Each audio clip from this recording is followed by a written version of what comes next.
शुभ सकाल।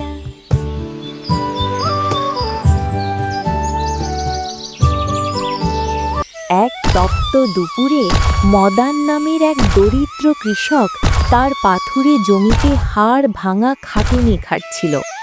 জমিটা এতই শক্ত ছিল যে চাষ করা প্রায় অসম্ভব হয়ে দাঁড়িয়েছিল। উফ বাবা রে, কতক্ষণ ধরে এই পাথুরে জমি খুঁড়েই যাচ্ছি, কিন্তু এটা শেষ হবার নামই নিচ্ছে না।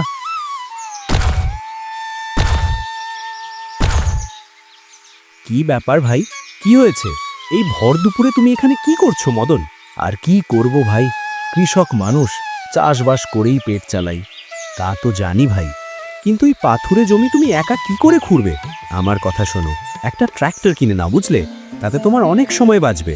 ভাই, আমার যা আর্থিক অবস্থা তাতে আমি নুনও কিনতে পারি না, বুঝতে পেরেছ? তালি দেওয়া চাদর গায়ে দিয়ে লাখ টাকার স্বপ্ন আমি দেখি না। আচ্ছা ঠিক আছে, তোমার যা ঠিক মনে হয় করো, আমি চললাম। হ্যাঁ হ্যাঁ ঠিক আছে ভাই, আমাকে এখনো অনেক জমি খুঁড়তে হবে। বন্ধু চলে যাওয়ার পর মদন আবার নিরাশ মনে কাজ শুরু করল। হঠাৎ তার কোদাল শক্ত কোনো ধাতব জিনিসে ধাক্কা খেল। আরে এটা কি? এটা তো কোনো পিতলের কলসি মনে হচ্ছে। ভালো করে খুঁড়ে দেখি। কৌতূহলী মদন মাটি সরিয়ে সেখান থেকে একটি পুরনো কলসি উদ্ধার করল। এটা তো একটা ভাঙা কলসি। যদি ধন সম্পদে ভরা কোনো কলসি হতো তবে একটা কথা ছিল। হে ভগবান, হে ভগবান, আমার ভাগ্যে কি কিছুই নেই? আমি কি সারা জীবন এভাবেই মজুরি করে যাব? খিদে পেটে যন্ত্রণা হচ্ছে, চলো কিছু আম পেড়ে খেয়ে নি।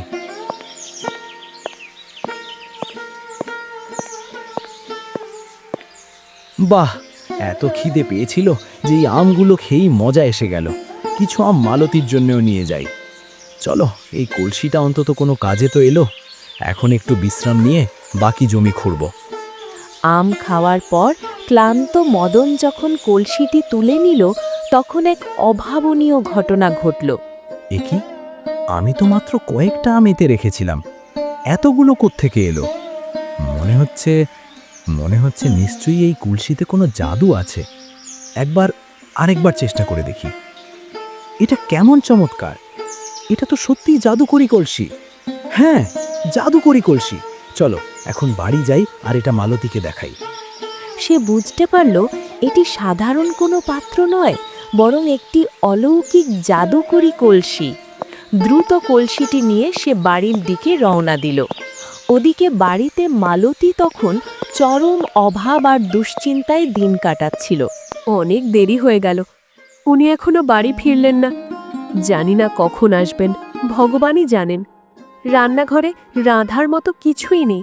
কাল থেকে আমরা কি খাবো ভগবানই জানেন। কি ব্যাপার মালতী, তুমি হঠাৎ ভগবানকে কেন ডাকছো? তাড়াতাড়ি দরজা বন্ধ করো। আর কাকে ডাকবো? উনি ছাড়া আমাদের আর কে আছে? ওমা, আপনি এ কি বলছেন? এই দুপুরে দরজা কেন বন্ধ করব? আর এই কলসিটা কার? কোত্থেকে আনলেন? ওগো, একটু আস্তে, যা বলছি সেটা করো। এই নাও, আম খাও, দেখো গাছের পাকা আম। পাগল হয়ে গেছেন নাকি? ঘরে চাল জল কিচ্ছু নেই, শুধু একটা পটল আর একটা আলু পড়ে আছে, আর আপনি চালের বদলে এই আম নিয়ে এসেছেন? আরে এখন আর কোনো কিছুর অভাব হবে না মালতী। যাও যাও, ওই পটল আর আলুটা নিয়ে এসো, তারপর তুমি এই কলসির খেয়াল দেখো। যাও যাও, আরে যা বলছি সেটা করো।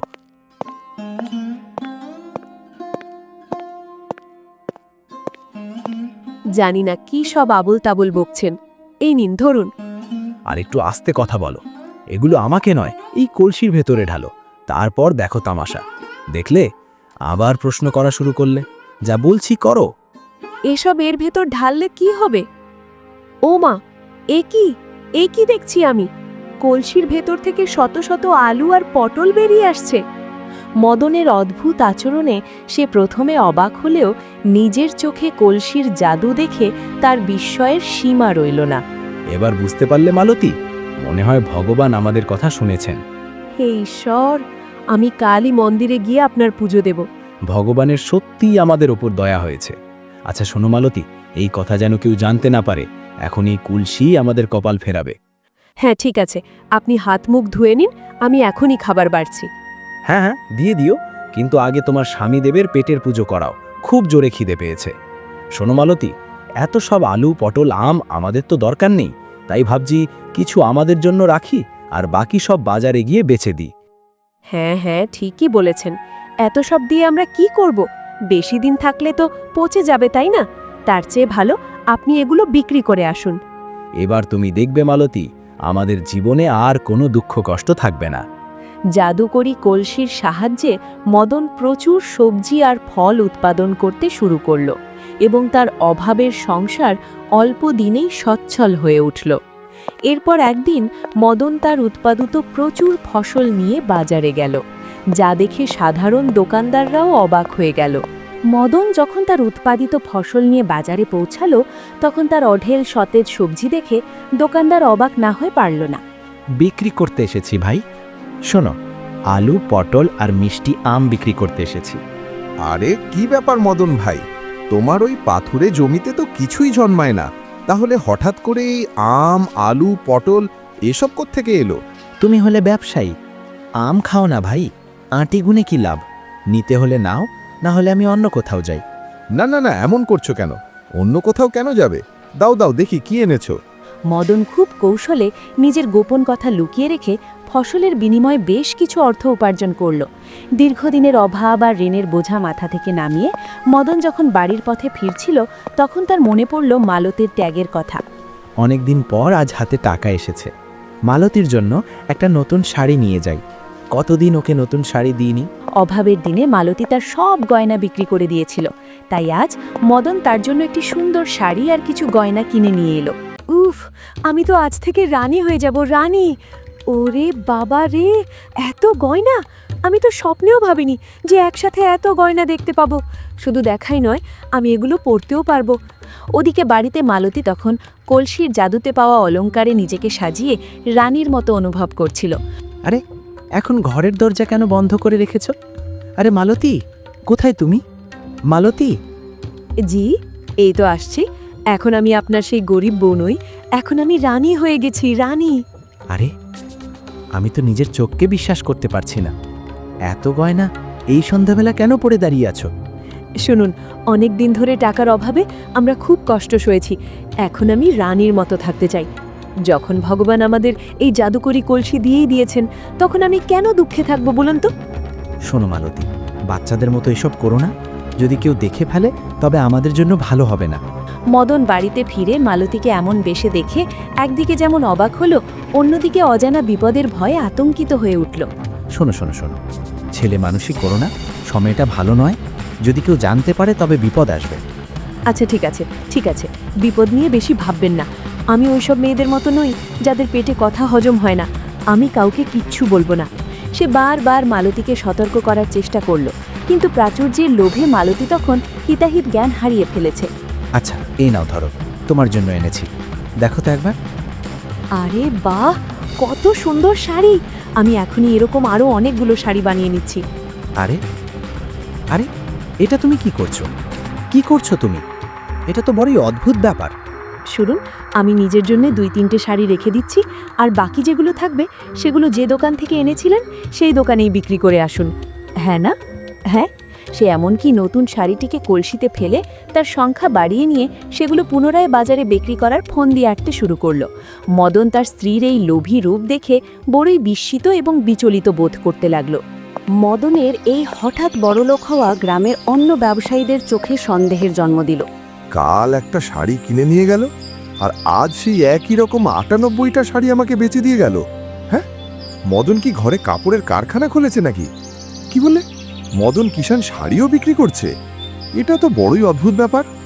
জানেন ভাই, কাল আমার দোকানেও এসে বস্তা ভরে পটল আলু আর আম বেচে দিয়ে গেছে। হ্যাঁ, যার জমিতে বছরের পর বছর একটা ঘাসও জন্মায় না, সে কিনা তোমার মতো ফল বিক্রেতাকে ফল আর সবজি বেচে গেল। এটা তো সত্যিই খুব আশ্চর্যের বিষয়। কিছু তো একটা গোলমাল আছে। মদনের ওপর কড়া নজর রাখতে হবে। লোভ আর ঈর্ষা তাদের অন্ধ করে দিয়েছিল। তারা মদনের ওপর নজর রাখতে শুরু করলো। দেখো মালতী, বাজার থেকে একটা মুরগি কিনে এনেছি। এই একটা থেকে যখন 100টা মুরগি হবে তখন কাল বাজারে গিয়ে সব একসাথে বেচে দেব, অনেক টাকা পাবো আমরা। মুরগিগুলোকে ধরছি। ও, তবে এই হলো আসল ব্যাপার। আরে থামো থামো, বললাম না থামো। মালতী, মুরগিগুলোকে ধরো, সব তো উড়ে যাচ্ছে। এবং সেই রাতে তারা মদনের জাদুকরি কলসির রহস্য দেখে ফেলল। পরদিন সকালে তারা গ্রাম প্রধান বা মুখিয়ার কাছে নালিশ জানালো। কি বললে?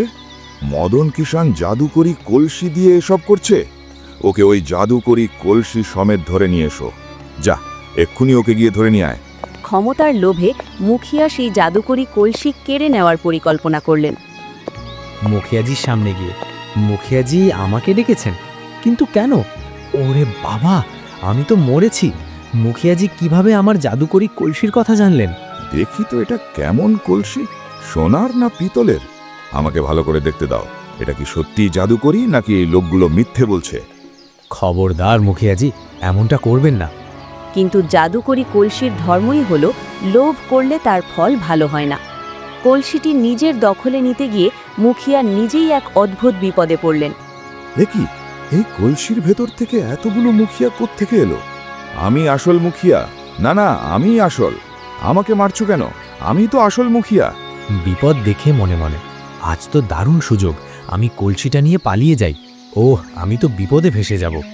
অবশেষে মদন বুঝতে পারল এই জাদুকরি সম্পদ তাদের জীবনের সুখের চেয়ে অশান্তিই বেশি নিয়ে আসছে। নিজের আর পরিবারের সুরক্ষার কথা ভেবে সে এক চরম সিদ্ধান্ত নিল। ও, তবে এই হলো আসল ব্যাপার। মালতী, লোহার শাবলটা দাও তো। শাবল দিয়ে কি করবেন? কেন কি করব সেটা তুমি পরেই বুঝতে পারবে। আরে রে, এ কি করলেন? জাদুকরি কলসিটা কেন ভেঙে ফেললেন? যা করেছি ভালোর জন্যই করেছি। আমাদের মতো গরিবের কপালে বেশি দিন সুখ হয় না। আগে যেমন ছিলাম, এখন থেকে আমরা তেমনই থাকব। লোভ পাপ, পাপই মৃত্যু। অতিরিক্ত লোভ মানুষের ধ্বংস ডেকে আনে।